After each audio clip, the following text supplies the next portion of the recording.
You are now listening to the Brothers and Lovers Podcast. Welcome. Come on. Stand up, rise up, rise. What you gonna do about it? Get your mind up. How you gonna move about it? Get your shoulders right. And you get right to it, and we unite. Cause we gotta fight. Shall I stand by my brother's side?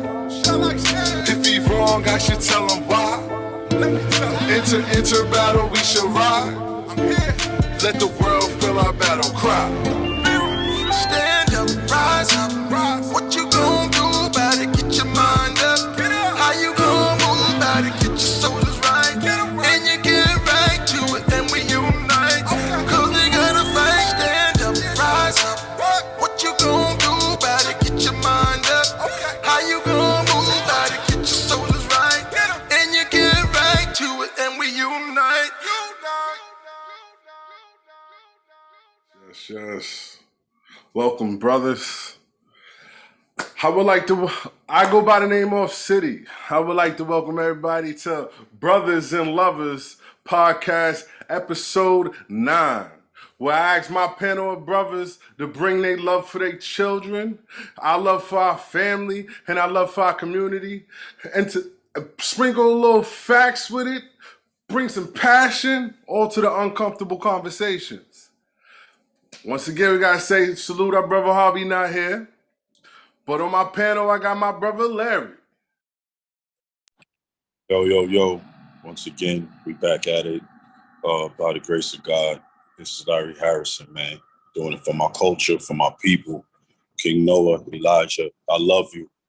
Damo, Brother Hall, we got you. Yes.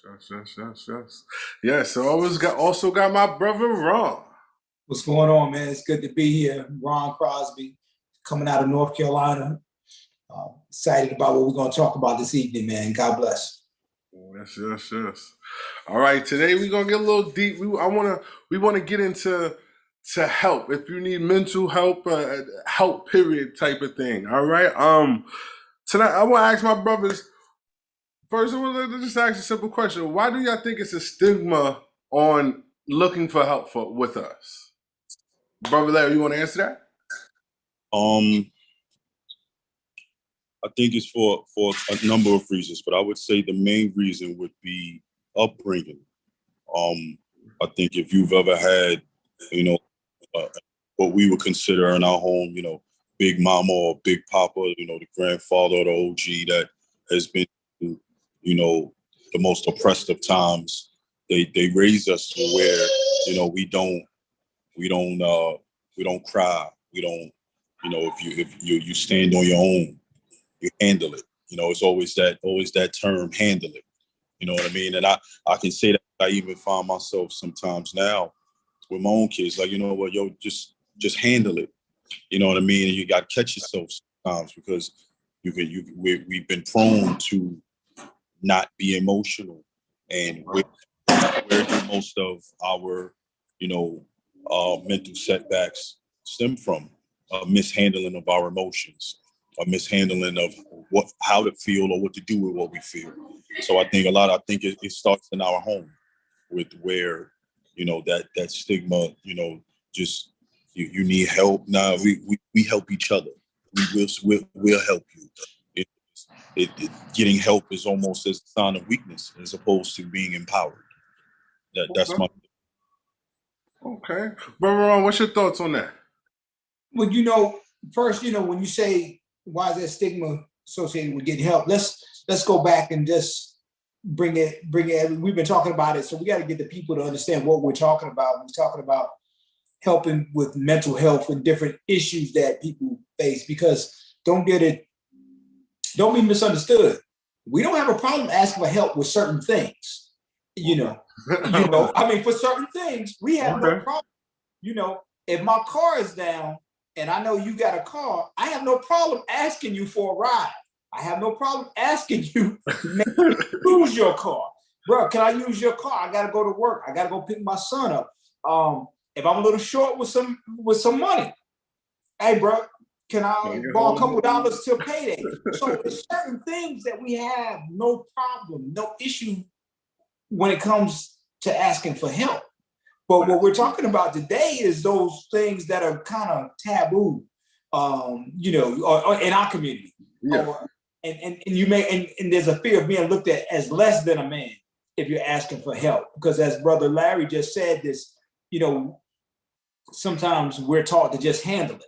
And so when we're talking about mental health, you know, you're not feeling right, you're not this, you know, there's a stigma, I think, because we as Black people have gone through so much, you know, our ancestors, that it seemed that, you know, you almost develop this superman mentality that you can take anything because your forefathers dealt with so much. So, you know, we often believe that that's not going to affect us because we done been through too much. And not to take anything away from that thought, because they have gone through a lot. But that doesn't mean that today, you know, we have any special powers that eliminates the need for us to get help. So I think what we first got to do is there is a stigma. First, we got to recognize that there is a stigma. Yeah. Because there is, you know, and then we got to figure out how we deal with it, because we're fooling ourselves. You know, we make jokes about it sometimes. You know, if you find out somebody went to see a psychiatrist, you're like, yeah, that dude's nuts. That girl is going crazy. You know, what's wrong with them? So I think that's where we got to start, is figuring out why do we think like that, you know, and try to address come at a different point. But my whole thing is, no, we don't have a problem asking for help in certain areas. It's just this one, and we got to figure out what makes this different from borrowing a car. What makes this different from asking somebody for a couple of dollars to pay that, you know? So why do you think this makes it? What's different? What makes this different? Man, you know, I think for the most part is because nobody wants to be seen as that guy. See, we have to draw a line between. But hold on, and that guy. Yeah, but if you want asking to use somebody's car is that guy still. You know what I mean? Like, I can understand food. Like, if it's food or something like that, I could get it. Like, you got to eat. I respect whatever put food on the table. Let's say, hey, my car broke down. Instead of taking the bus, hey, can I drive your car? Like, you're being that guy still. You know what I mean? Why is that okay? Go. Because there hasn't been any form of negative connotation attached to it. You also have to consider the fact that the issue is not in the asking. The issue is in what's attached to the asking. It's not like we've talked about this on this platform many times. You being a Black man make you abnormal. You're alien, bro. So when you look at it like that, it's not because I'm asking for help that there's a weakness attached to it. It's because everything about me has been slated to be weak already. So because I'm climbing out of the hole of weakness, not by any other reason, but by bias and what I've been tagged. So until we get past fighting the tags and the labels, that's why it is this way. So the first thing that we think of, go to a doctor. Why? For what? So they can look at me and call me something else? Go sit with a psychiatrist. Why? So they can attach something else to me? I got enough attached to me. Think about this. You America's Most Wanted. Mm-hmm. And you don't have a criminal record. Mm-hmm. Think about that. You haven't committed a crime, yet you are on number one on the list.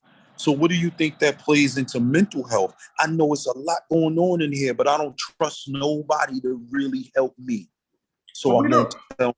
Speaking of, okay, I want to just go off of something that you just said. At hospitals, a lot of us don't even go to the hospitals for period. Like, but that in general, like, if we could have an arm cut off and all this, like, hey, I know this old remedy. Give me this. I'm gonna tape it together. It's gonna grow back good. Like, you know what I mean? Like, let me to think about this. Outside of this panel of gentlemen that you speak to right here, with the exception to Brother Zoe, with the exception to Damo, with the exception of Harvey, with the exception of these brothers that we know, mm-hmm. Can you name 10 other brothers you know that have, or even 5, that you can say trust any part of the system 100%? Because I know I could think of, I've worked with them. I could find 100 of them, and they all gonna say the same thing in reference to what I'm gonna go to the doctor for. I don't know if what they telling me is the truth. Okay, I dig that. Okay, hold on. Let me finish. Okay. The point I'm alluding to is this. When we, and Brother Harv has said this on many shows, we live in a system that has been fractured pertaining to us. Yeah. So at what point in this system can you find an inkling of wholeness to say that is solely created for our benefit? None. So you can find a fracture in every bit of the system where you can say that is to our detriment. So when you think about mental health, most of our people would say, I'm like this because they did that. If they didn't put me in this situation, or my people in this situation, maybe I wouldn't be in this situation. So because they can tie it back to a blame, the anchor is who they blame, as opposed to just saying, guess what? Why not just be a faithful people? Most of our people go to church on Sunday, every Sunday, like clockwork. Some of them even go to Bible study on Wednesday, Sunday night prayer, Friday prayer. But when they walk out the building, they back into the world that they don't trust. It's because they're doing too much trusting of the world and not enough trust of God. But that's a whole nother conversation in it. You understand? But I use that to reference that it's a trust issue. It's an issue of trust. Think about it. I'll leave you with this. It's gotten to the point where now the doctors, the same way we're separated from the people, from society, we do that. We do that same thing when it comes to doctors. Oh, I want a black doctor. Or I want a black. I want my PCP to be black. Or when I go get a lawyer, I want a black lawyer. Or when I go get a real estate agent, I want a black real estate agent. Everything got to be black. Hell, our car got black on black. Like it done got to the point where we falling right into it, the way we think that we can only, everything just gotta be black. And when it ain't black, then it's not right. But health and the poorness in health has nothing to do with pigment. It has everything to do with being a human being and the fact that health fails. And it fails rapidly if you don't do anything about it. And with that, I yield. Let me speak to, because I feel what Brother Larry was saying, but we're hypocritical. I say we're hypocritical because, yes, there is a lot of distrust in the system. There is a lot of questioning. You're very skeptical when it comes to certain things, because all that needs to be said is, if you go sign up for this, you get a stimulus check. Signed up. Yeah. You go do this.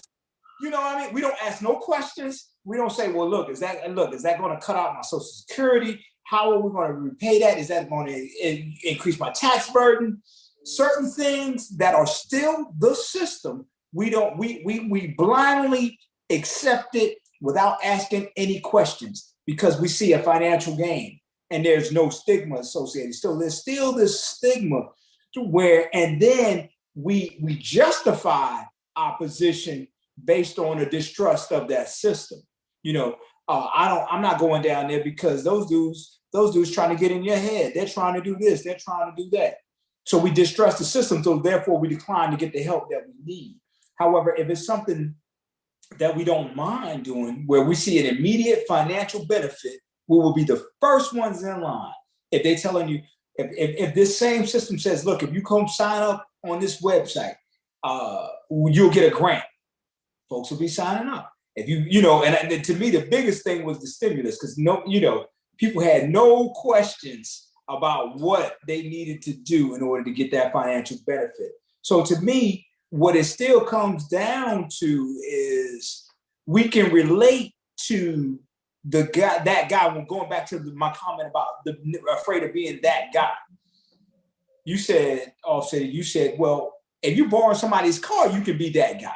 Yeah, but we all identify and relate with that guy because we've all been that guy. We've all been a person in need. And so there is nothing, it's like, oh man, he's just down on his luck.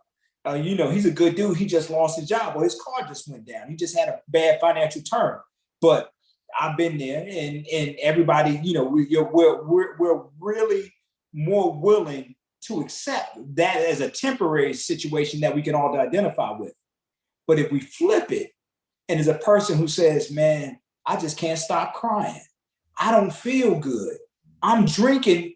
I'm saying this is one of my partners. If he ever sees this, he'll know I'm talking about him, because he's a strong mental health advocate now. He said, man, I was drinking a fifth of Hennessy every day by myself, until he finally caught himself with the gun to his head and pulled the trigger, and that's his testimony. Most of us can't identify with that person. And so we're, it's like, wait a minute, he's different. I don't want to associate with that at all. And so what we have to challenge is to break down the wall and let people know that it's okay if you find yourself doing things that you don't want to do or you don't even understand. But the crime is not in feeling that way. The crime is in you don't do anything about it, trying to get some help, because it's too many of us have been lost, taken our own lives, done something where there is no return. And we that are left go, man, I didn't know he was like that, No, that's true. No. So I think that's the challenge, is to start having these open conversations. Because when my homeboy came out with his testimony, we was all like, what? Oh, wow, you was a Division I football player. You had girls, you had money, you was on scholarship. Yeah. We didn't know you was feeling like that. Nobody knew. And so that's the thing. We hold it, and we've got to get to the point where we let others know that it's okay to admit that you're feeling some type of way that you may not even understand. And it's okay to ask someone, who should I talk to, or what should I do about this? And we look at it, and we look at that person who's asking for help in the same light that we do at that person who's just who's having a financial crisis where they need to borrow a car, and just look at them as saying they're going through something right now, but they'll be okay. They just need some help right now, and then they'll be okay. And with that, I yield. Real quick, City. I just wanted to touch real quick, Brother Ron. You used that phrase hypocrite to where you mentioned the stimulus checks and that obviously to the things that seem beneficial, we're all for. And then for the other things, we're on the fence or we're completely nay. If I may, I would say how I would describe that would be the stimulus check is owed to me. So I'm gonna go get that. The help that you're trying to give me could very well fall in line with the detriment you've already caused me. So I'm against that. The point that I'm trying to make in saying those two things is that Daddy. I'm trying to make, the point that I'm not, you good. The point that I'm trying to make in saying that is I'm always on daddy duty. I'm sorry. No, slow daddy. The point that I'm trying to make in saying that is that you're right. There is a hypocritical variable to it, but the hypocrisy exists in the misrepresentation of perception of what actually is. It's the falseness. It's that false perception that we create to where the world owes us something for what we are and who we are. When in all actuality, the world is ours just as much as it is anyone else's, regardless of what we see being perpetuated. We still have an opportunity, whether it be the exact, because no two people have the same opportunity, regardless. Whether you black, white, two white people, two black people, nobody has the same identical opportunity. So the opportunity that is afforded to you is the one that you take and you make the best of. And if it be in God's will, you can exceed that. Whatever opportunity, you can burst out of the circle that was created and make a larger one. Our problem, in my opinion, is that we want the simple road, and we call that dues owed. And then the road less traveled that requires work, we call that the trap, the setup. So I stay back, because guaranteed. And then we fall into them allowing us to be tweaked in our minds that is what's happening. Like, oh, come get this help. But we look at where we're getting it from. We look at our communities and the doctor's office, and why this doctor's office looks like this here, or this hospital has a 7-hour wait. But when I went to the Jewish neighborhood, it took me 2 hours. They saw me right away. We're looking at all these different variables where if you got to the one that's down the block and you ain't like it, and then you went to the one that was 6 hours away and you liked it, then the next time you get sick, instead of being mad at the one that just 2 hours that was down the block and you didn't like, don't even give yourself that option. But we allow the negative options to construct what we do when we have other options. But the other options require work. They require a little bit more. Better will always cost more. Mm-hmm. Always. And with that, Okay. Before we go on, I do want to just put it in the comments, like if anybody is feeling like they need to talk to anybody or they just need to vent or anything, please contact somebody. All the information will be in the description box as well. Just reach out. Ask for help. That's all we could do. That's all I ask. As we continue, okay. Why, if we know, because this has to be, this is generation after generation. If we know that if we could just work on our mental first, we could go so much farther. Why don't we push that more then? It's like the same thing that prime example is, if you remember the COVID, the pilot show. If we knew we could work out would help, if we get COVID, it will help us a little bit more. Why don't we push working out more than just, hey, just go get the shot? It's the same principle. If we understand that our mental, and we understand, because come on, now generation, we could look up anything, we could find anything, and everybody talk. It's so prevalent now, mental health. You know what I mean? But we still don't look to get help. Why is that though? Like, that, I know I said a lot. I mean, I can't help but think about a situation, and it's mental health. But this was a relative of ours who had a substance abuse issue, and he, after battling, I mean, the brother, would, stay with some cousins, some friends of his, and they worked different shifts. There was 2 guys. One worked, say, from 9 to 5, and the other one would work, second shift. And he would drink all day with the one who wasn't at work. And then when it was time for that brother to lay down and go to sleep, and the other roommate would come in, he would drink with him. So he was just drinking basically for like 20 hours out of the day, just drinking and doing nothing. Right, yeah. And then he finally decided he needed some help. And once it was relayed to family who loved the brother dearly, one of our uncles said, "Man, we don't need no help. If you want to stop drinking, you just stop drinking. You don't, what you do that for?" I mean, and he meant that. Not, he that was his philosophy, yeah. And so fortunately, our cousin who needed the help didn't hear him say that. But I put that in the same category as to why there's a stigma, why we don't do it. Because once you admit that, hey, I need help, you're opening yourself up to ridicule, to criticisms from people that matter in your life.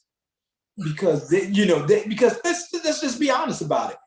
If somebody says something about you and they're irrelevant to you, then it doesn't matter. So we can only be affected by those that matter to us, those that we respect, those that we love and we know love us. And so when they say something, it cuts differently. So that's the thing, to me, if our cousin had heard our uncle say that, He probably I won't. think his attitude would have changed. Like, yeah, Unc, you right. I mean, I just need to man up. Yeah, just put the bottle down. If you don't need to go to rehab. We don't do rehab in this family. We just stop drinking. Hell, I stopped drinking. Your daddy stopped drinking. I mean, it was kind of that kind of conversation. Yeah. And he meant well. He meant well. And you got to remember, I said it was our uncle. So this is somebody who's been giving you advice all your life. Yeah. So they're a person of great influence. And so you just have to recognize that even when somebody is willing to say, you know what, I need help, all it takes is one person to say something that they don't intend to be negative, but it is, and it kills it all. It kills it all. So to me, that's what we have to be careful of what we say. Somebody could tell you at work, man, I haven't been feeling right, man. I don't know what's going on with me.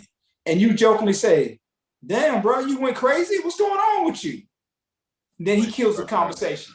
Yeah. The conversation is dead now because, nah, man, I'm good, man. I'm good. Nah. So we have to be mindful of words have power and they influence people in ways that we don't even know.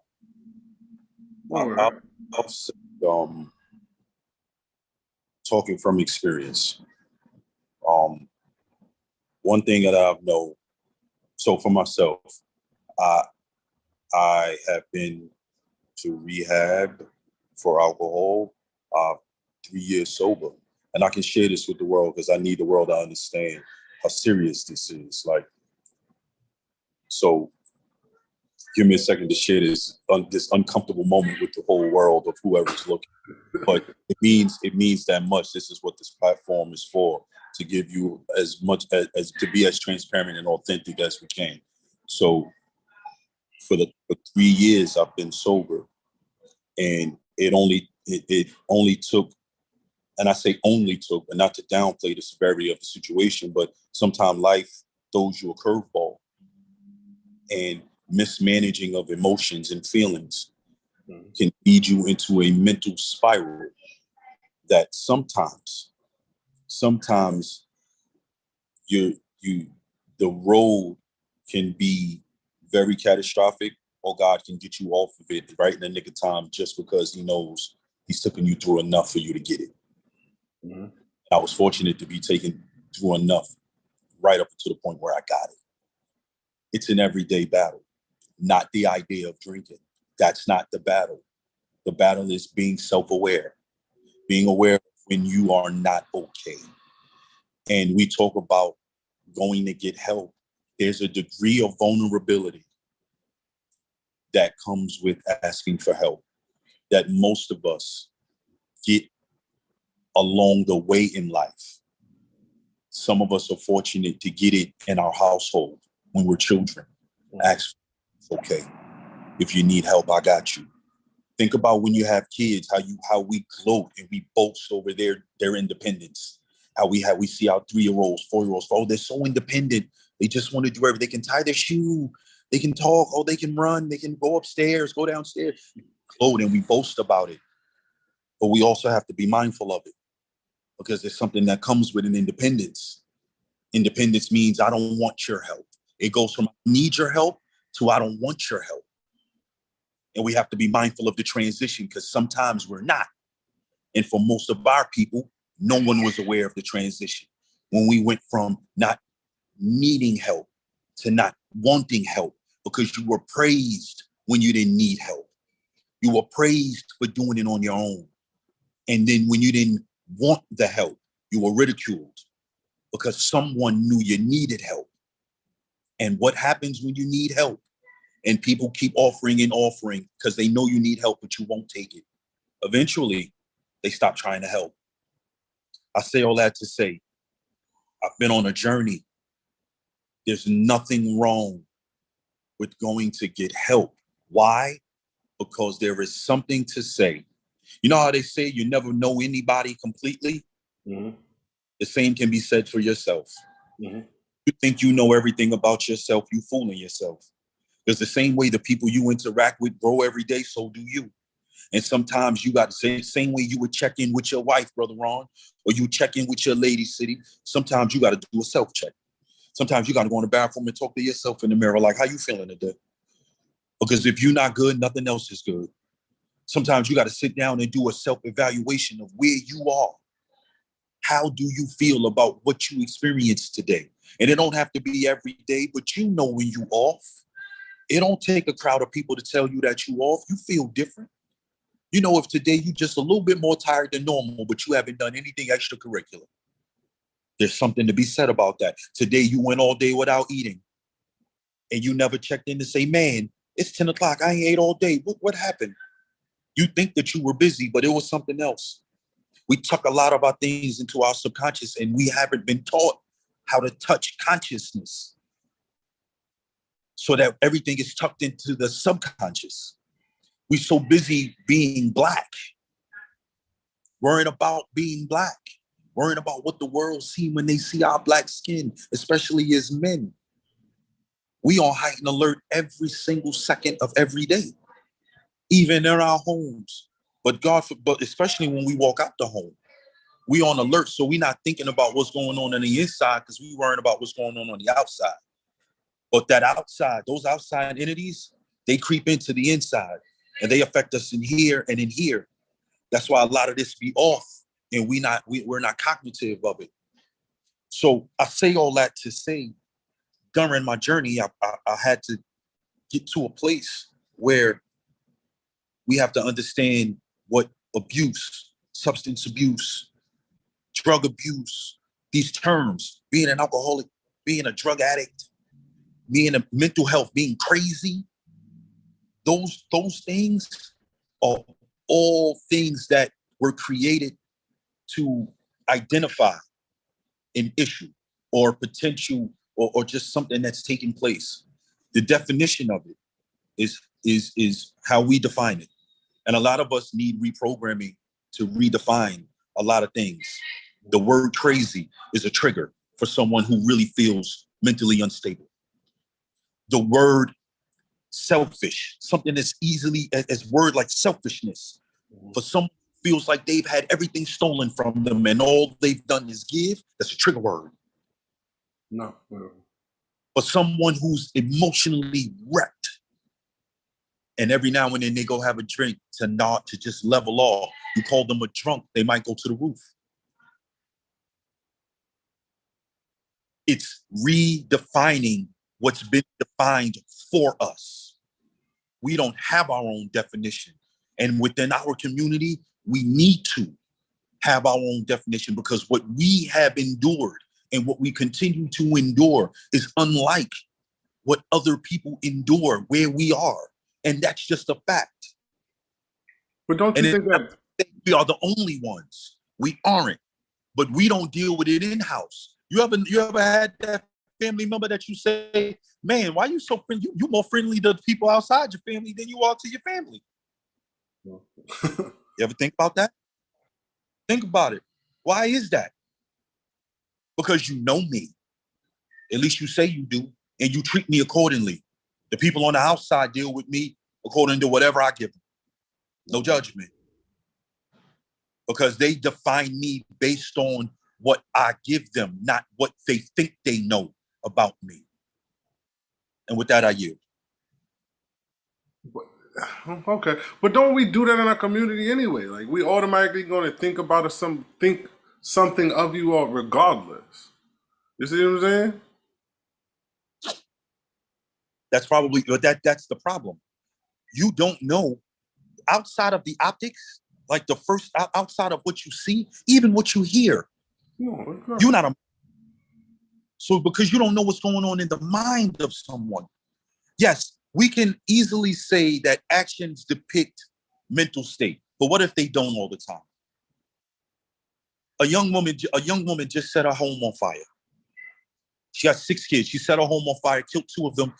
The teenagers jumped out and 2 of them were taken to hospitals. When they found her, she was delirious, out of her head. Does that make her a bad mother? No. Does it make her crazy? No. Does it mean something was wrong? Yes. Do we know for sure what was wrong? No. Will we ever know? Probably not. But what we can say, Lord, what a horrific situation. It was. Now she's the one that need help. The survivors need help too. Will we ever know how detrimental that whole situation is to them? We'll never know. We pray that they actually go talk to somebody and that they don't shut down and keep it to themselves. We will never know. But that's what we're talking about. We judge based on what we see, and we let what we see depict what we think actually is until you get under the surface. The problem is that's the thing. We read we read the cover and we never open the book. And then we wonder why people don't want help. Because we've already told them what they need help for before we even ask them, what's wrong? Is there anything wrong? Is there anything that I can do for you, with you? Because if you tell me you're hungry and I don't offer you anything to eat, then what's the point of you? What's the point of me listening to you tell me that you're hungry? Now, after I get past you're hungry and I'm going to offer you something to eat in this day, because I asked, I also have to tend to your need. And that need might be, you don't eat pork. All I got is a pork chop. We laugh, but what is my obligation now? Yeah. Now I got to seal the deal. If all I got is a pork chop, I better go get a burger from somewhere or a piece of chicken, because now I have to fulfill my duty because I opened up the door. I can no longer turn my back on it. I can't say, well, this is all I got. Well, if this was all I had and I knew I had no option, I probably shouldn't have put you in a place of need from me. That might be a lot to hear, but I'm sure I would get some kickback on that, because just offering help should be enough. Sometimes it isn't. Sometimes it requires the form of help that is required. Help is not just help. Help comes in levels. It comes in, there are different variables to help. It's not no generalized help, because if that was the case, the world wouldn't need help. And with that, I yield. Reverend Ron, you want to say something on that? Yeah, I do. I mean, I really want to go back, because first and foremost, I thank Brother Larry for sharing the personal story, his testimony and his journey. But what I wanted to ask is, because we're talking about help, I want to ask, if he doesn't mind, and I don't think he does because he already opened that door, I want to ask Brother Larry, can we talk about how he decided that he needed help, and what, basically what put him on that journey to coming out of that situation? Because if our goal is saying, hey, it's okay to get help, a lot of times, you can't get help until you make that recognition that you need help. That you need help, because most of the times, I think about it all the time. Somebody may ask you, hey, you need some help with them bags? That's just something simple, carrying a load. You need some help? No, I got it. You think you got it, but then all of a sudden you're carrying the bags and the bag breaks because you can't properly support the bag because there's too much weight that you're carrying. And then it's after the fact that the bottles have gone through the bag, busted, broken, and you didn't get the help that you needed. So I think with us, when we're talking about mental health, when we're talking about substance abuse, I look at us as that person carrying that heavy load of bags, and someone says, hey, you need some help. And our first inclination is to say, no, I got it. Because I think Brother Larry said earlier, we've been praised by being independent.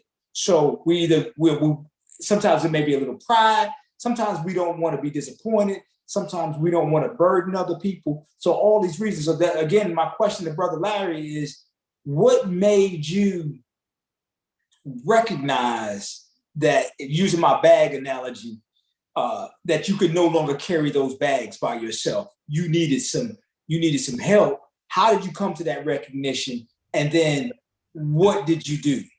Okay, so excuse me if I get emotional. So first off, I didn't come to that realization by myself. I had a really rough patch in life via my marriage with my wife, my family, and things went left, and I spiraled. And I had already been, a drinker, but it had gotten really, really bad, and I was more or less spearheaded in the direction. I was thinking that I was covered, and my slip was showing. Going to work under the influence, things of that nature, and thinking that I had it. In my mind, I was covered. And I basically was forced into it to maintain my career. And even then, thinking that I still had it, and put myself into a deeper hole. And it's only by the grace of God that I even can tell you about it today. But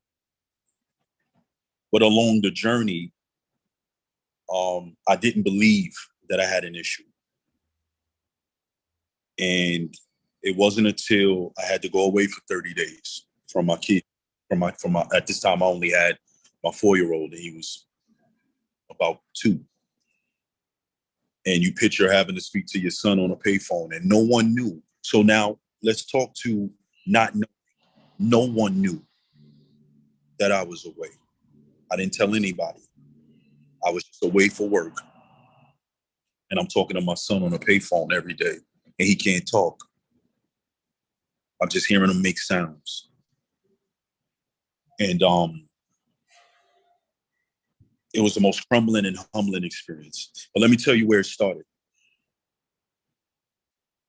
I always was a mismanager of my emotions. And it got to a point where one morning, it was the starting morning of me every morning for maybe, I can't even tell you how long, I would go to the bathroom and cry at my tub. After a night of drinking, 3 days of drinking, trying to drown out whatever I was feeling, whether it was loneliness, depression, anxiety, lack of self-worth. And I would beg God to remove the taste from my mouth. Like, this can't be it. I would beg him every boo-hoo, ugly face crying at the foot of my tub. You don't do nothing else for me. Just take this away, because I can't function like this. I can't do anything from this space. So you gotta remove it. Remove it. And I know that God knew that one thing I prided myself on was my ability to take care of myself, because I grew up working. I grew up being the kid who had to get the after. And I asked God when I was younger, Lord, all I want to do is be able to eat what I want to eat when I get older, because I'm tired. I don't want to be hungry when I go to bed. I don't want to eat breakfast for dinner no more. Just give me, I don't want to go eat in nobody else's house where they know why I'm here. And he put me in a situation to do that. And then I was begging him not to take it away. So he had to remove the alcohol because I was going to lose it. He knew that if he didn't put work as my loss, that I wouldn't stop. I've crashed cars, walked away, should have been in jail, all of these things. And I missed it by the grace of God. And work was just something that I couldn't give. I couldn't lose my job because I had my son. So I couldn't lose my ability to take care of my responsibility because I also had no dad. So Yo, buddy. When God gave me that, I said, okay. So to get back to your question, the process, I go through the process, and in the midst of it, I sign up for my own psychological help. Hello? Hello? No, go. Oh my God, bro. During that time, I signed up for to see my own psychiatrist, to speak to someone on my own outside of what the job Wait, was. what? Go on. And that was, when that was done, I came out and I went to a couple of meetings. For me, they didn't work because that wasn't what I saw in there, didn't help me along the way. Mm-hmm. So let me get to your question. Your question is, what did I do after? I prayed harder. I made my why, something I learned 30 days away. You have to make your why your reason. It doesn't matter. Put your pride aside, put your ego aside, put your manhood aside, put all of those things to the wind. Find you a reason. If not just for just you. The fact that God woke you up in the morning, if that's not enough, find a good enough reason as to why. Mm-hmm. Why? Because you would hate to live your whole life drinking or drugging, never die, but still be miserable. Because that's feasible too. Or be in your mind, never being happy, never finding joy. Let me give you something. Today I had to apologize to someone. Someone sent me, a friend of mine, a really good friend of mine, like my brother, sent me a sermon and it was talking about happiness. And I had to call someone and apologize. And I apologized. And I said, you know what? I'm sorry for making you the essence of my joy. I'm sorry for making you the reason why I should be happy. For making you the reason for why I should smile. I use that to say that's what most of us do, which is leads to our mental health. We're looking for something to fill voids. When I was drinking, I wasn't trying to fill a void. I was trying to empty one. I was trying to get rid of some things, not feel it. Most people are just trying to find an escape. Mental health, we suffer from it because we just piled on. Everything is heavy. We don't want to talk to nobody. You know what I was doing when I was drunk? Talking. Yeah. When I used to be pissy drunk, all I did was talk. You know why I can tell this to you? Because this is how I was when I was drinking. I had no filter. I was just a transparent drunk because I didn't care what the world thought about what I was going through. Because I felt like, somebody help me, please. And I think a lot of us are crying out for help, but we just don't. They're unnatural ways of crying out. So we don't identify with them. We don't identify with people's cries for help because we call it crazy. We're saying, how could you? Why would you do that? You didn't have to do that if you needed help. Who are you to say that? Because that was the only way they saw it. Where are we when it's festering, when it's building? We're not there because we don't know. Someone told me, when you ask somebody how they doing, how are you today? Do you really want to know? Yeah. Someone told me, when you ask me how I'm doing, do you really want to know? And I had to stop and think about that. I was like, yeah, I really want to know. It was like, how much time you got? Because the smile you see on my face is not a depiction of what I got going on. No. So, the thing about it, what I'm hearing, by the time a person recognizes that they need help, time is of the essence. It's a critical stage.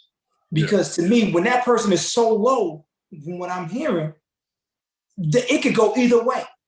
Uh-huh. It could go either way. So my question to Off City is, brother, how do we recognize it? Because we don't have much time. When that brother is that low or that sister is that low, taking their own life is not out of the question. Because, and so how do we recognize, what do we look for to say, how can, and start getting them some help, because it's critical. You can't, because my thing is, man, because all before then, you might need some help, but they're really existing. They're still moving. But when you get to that point that you just described, you know, you're at a crossroads. You're either going to die or you're going to come up. And, you know, and your faith actually brought you up. So, you know, how do we recognize and help so we can see it within ourselves, number one, and number two, hopefully we can see it in one of our brothers or our sisters to maybe offer some type of assistance or help or do or whatever. And can we help? The sign. Well, okay. I don't know the signs. I can't tell you. But I just think about me. I wasn't me. That's it. Like I wasn't being who I was. I know who I am, and I wasn't feeling like myself. How you can help? Well, tell what a person. Just talk to a person. That's really what it is. And I try to continue to talk to people, check up on people. And sometimes it's just the strong people. It'd be the ones that you don't even know. Like they walk around and they have the biggest smile and they happy and they really just hurting inside. And it's just they're so strong that sometimes you got to keep cracking. Like I say, like if you truly care about a person, continue to ask. Get to the point that they're so annoyed at you. Like, all right, sit down. Let me tell you. You every day, every 5 seconds, you ask me, what's wrong? What's wrong? Let me tell you. And you know what I mean? Like, and sometimes that would help as well. Like, just getting that off their chest, just sitting talking to people and helping them get it off their chest helps. Like you said, just talking. Like, it really is just getting it off your chest because it's just you feel the way the world is just weighing on you. You feel like you feeling like Atlas. You feel like you're just holding the world. I could say this, and I know this might sound so like cliche or maybe even corny, because it's such a phrase that's been oversaturated. But pray for the people you care about. Yes. Like no lie, praying for the people you care about, and God will show you who needs, because you can help. Ultimately He gonna take care of the need.